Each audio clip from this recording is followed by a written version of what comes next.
What the freaking frick, guys? This is unbelievable. Tesla just reported its Q1 2020 vehicle delivery at just over 88,400, which is a record first quarter delivery despite everything that's going on around the world, especially with China at full lockdown for almost half the quarter, which is supposed to be their biggest growth market. Well, if you want to know what this means to the Q1 financial results that will be coming out later this month, as well as my opinion on buying Tesla stocks, stay tuned. Welcome back to Hypergrowth. This is Ziming, and to be honest, I am shocked by this vehicle delivery number. Even a lot of the Tesla bulls, including myself, were putting out super conservative estimates of delivery numbers around 60,000 or even lower. Now, why is the 88,400 number significant? To put that into perspective, if you just look at a year ago, the same quarter in Q1, they only delivered 63,000 cars pretty much. The difference represents almost a 40% year-over-year increase, which is huge considering everything that we're going through around the world, and with China at lockdown for almost half the quarter.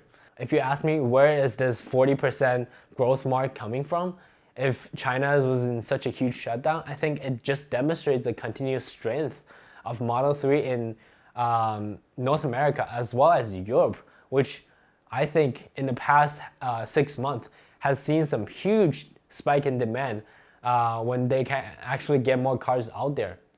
When you take into account the fact that over the last year, they improved the Model 3 production and manufacturing efficiency by so much, as well as capacity, we might as well looking at even higher gross margin than the same quarter a year ago. Now, even though higher gross margin compared to Q1 19 is very much possible, you also have to take into consideration the fact that Tesla is investing huge this quarter in building the new Model Y production line in Fremont, California, as well as ramping big in Made in China Model 3.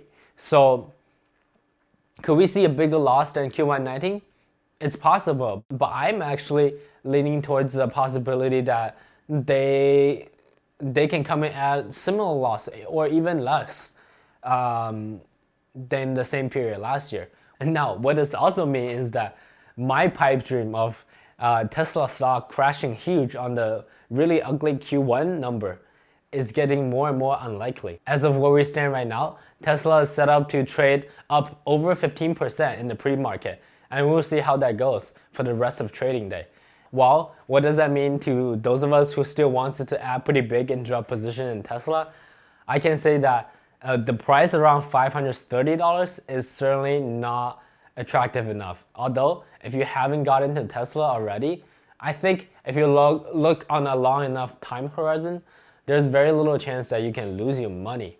But still, I will be very interested buying in the low 400s or even better in the 300s.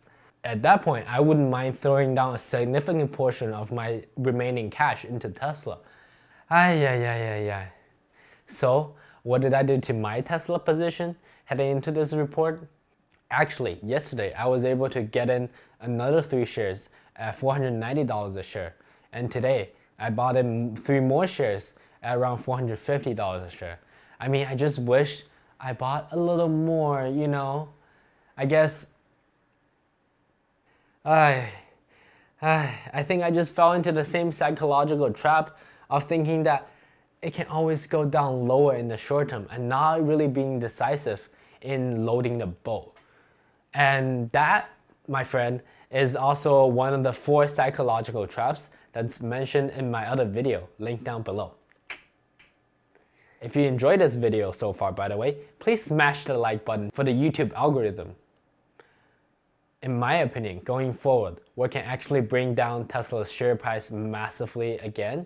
And I think one, it's obviously the whole market is in a panic selling mode again. And that, my friend, will be another great opportunity to load up the shares in Tesla stock if you're a believer in the long term. And the second scenario I can still see happening is obviously a really weak Q2 guidance number coming out of the Q1 financial report. as we talked about before, I think the chance of the Q1 earnings actually being really ugly, the likelihood of that is much lower now. The Q2 guidance, on the other hand, is still very much up in the air. I mean, just look at the situation we have in the US right now. Nobody knows how long this stay-at-home order can keep going on for.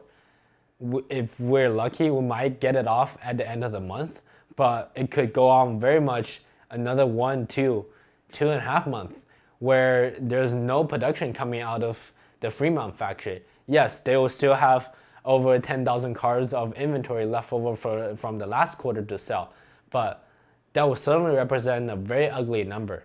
And I think even we do get to restart production in the US again sometime this quarter, my most optimistic range for the Q2 delivery will be in the ballpark of 60 to 80,000 vehicles. The silver lining in this is actually the China Gigafactory in Shanghai. They have actually been back up running for the past few weeks. And according to Elon, all the suppliers in China are back online 100%. So they don't plan to see disruption there. And from what we're seeing, the report coming out of China, the demand is actually incredibly strong coming out of the bounce back. So I do expect to see a much bigger percentage of that Q2 delivery coming from China.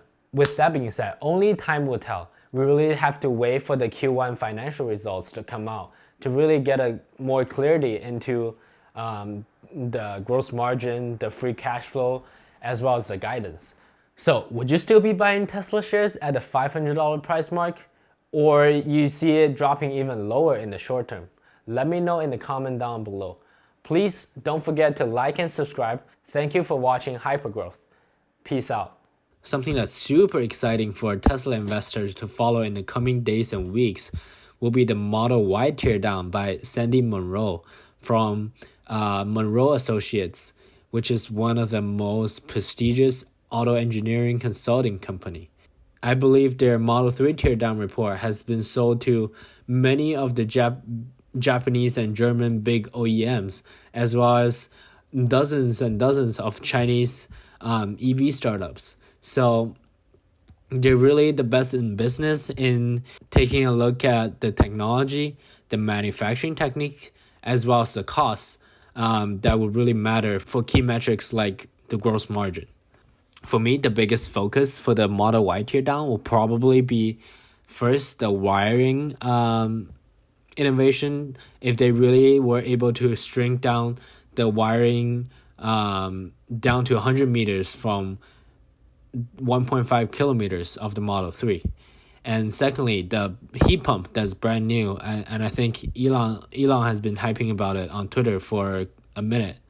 Lastly, I think Elon also mentioned the body casting technique is something that we really truly haven't seen before. So these are the big three areas that I will be looking for. In my opinion, if you're really serious about researching Tesla as an investment, you should really take a look and follow the teardown progress. And I will put the link to Sandy Munro's YouTube channel down below.